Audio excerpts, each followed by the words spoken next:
Hello viewers, আসসালামু আলাইকুম। আমি ডক্টর নুসরাত জাহান দৃষ্টি কাজ করছি ক্লিনিক্যাল সোশ্যাল ওয়ার্কার এবং সেক্সুয়াল হেলথ এডুকেটর হিসেবে আমার verified YouTube channel sex edu with doctor দৃষ্টির সাথে। দাম্পত্য জীবনে স্বামী স্ত্রী অনেক সময় দেখা যায় যে যখন মেলামেশা করছেন বা সহবাসের মধ্যে যাচ্ছেন তখন তাদের মধ্যে তাদের সেক্স যে পজিশন রয়েছে সেগুলো নিয়ে অনেক ধরনের ইস্যুস থাকে বা অনেক ধরনের সমস্যা থেকে থাকে। অনেকেই অনেক ধরনের সেক্স পজিশনে অভ্যস্ত হয়ে থাকেন, আবার অনেকে অভ্যস্ত হন না। সেই ক্ষেত্রে অনেক সময় তাদের মধ্যে একটা মনোমালিন্য দেখা দিতে পারে। অনেকে জানতে চান যে কোন ধরনের সেক্স পজিশনে স্বাচ্ছন্দ্য বেশি বোধ করা সম্ভব, বা কোন ধরনের সেক্স পজিশনে সহজে বাচ্চা গ্রহণ করা সম্ভব, বা কোন ধরনের সেক্স পজিশনে একঘেয়েমিতা কাজ করবে না।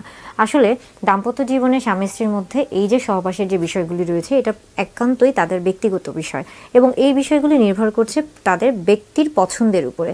আপনি কোন সেক্স পজিশনে সহবাস করতে আগ্রহী বা কোন সেক্সুয়াল পজিশনটা আপনার জন্য সবচেয়ে বেশি ভালো বা আনন্দদায়ক স্বাচ্ছন্দ্য বোধ করবেন সেটা নির্ভর করছে আপনার ব্যক্তিসত্তার উপর, আপনার ব্যক্তিগত পছন্দের উপর। কিন্তু তারপরও বেশ কিছু পজিশন রয়েছে যেগুলোর সাথে আমরা অনেকেই পরিচিত।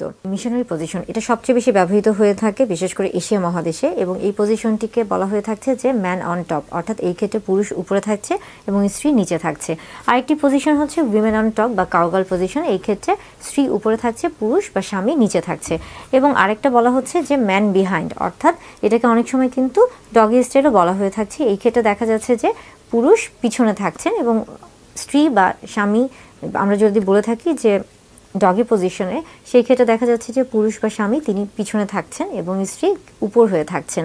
আবার আরও বেশ কিছু সেক্স পজিশন রয়েছে, যেমন সাইড টু সাইড। এই ক্ষেত্রে দেখা যাচ্ছে যে একজন আরেকজনের পাশে থাকছেন, একজন সামনে মুখ করে আছেন, আরেকজন তার পিঠে বা পিছন দিকে মুখ করে আছেন।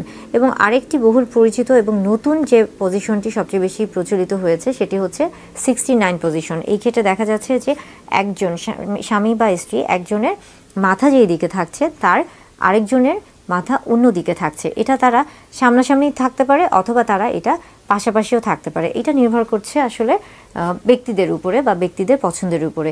এটা অনেক সময় অনেকেই উপর থেকে এইভাবে শুয়েও করতে পারে, কিংবা অনেক সময় দেখা যাচ্ছে যে তারা সাইডে থেকেও করতে পারে। অর্থাৎ সেক্স পজিশন বিভিন্ন ধরনের রয়েছে। কোন পজিশনে আপনি স্বাচ্ছন্দ্য বোধ করছেন এটা একান্তই আপনার ব্যক্তিগত বিষয়। এবং আরেকটা বিষয় হচ্ছে যে প্রত্যেকটি পজিশনে কিন্তু নিজেদের মধ্যে যে স্বাচ্ছন্দ্য বোধ এটাকে তৈরি করা সম্ভব। যদি মনে করে থাকেন যে আপনার সঙ্গী কোনো সেক্স পজিশন পছন্দ করছেন না, তাহলে সেটাকে জোর করে করতে চাবেন না। সেই ক্ষেত্রে কিন্তু অস্বস্তিকর একটা পরিবেশ তৈরি হতে পারে। আপনি ব্যথা অনুভব করতে পারেন, অথবা আপনার স্ত্রী বা স্বামী যিনি আছে, অর্থাৎ আপনার সঙ্গী যিনি আছে, তিনিও ব্যথা অনুভব করতে পারে। এই জন্য অবশ্যই যে কোনো সহবাসের ক্ষেত্রে যাওয়ার আগে বা মিলনে যাওয়ার আগে অবশ্যই উচিত স্বামী স্ত্রী উভয়ের মধ্যে আগে কথোপকথন করা, তাদের মধ্যে কনসেন্ট যেটা সেটা নেওয়া, এবং তারা দুজন কিভাবে স্বাচ্ছন্দ্য বোধ করবে সেই বিষয়গুলো নিয়ে খোলামেলা কথা বলা। তারপরেই তাহলে তাদের ফোরপ্লেটাও ভালো হবে, অর্গাজমও ভালো হবে এবং সেক্সুয়াল ইন্টারকোর্সটাও ভালো হবে।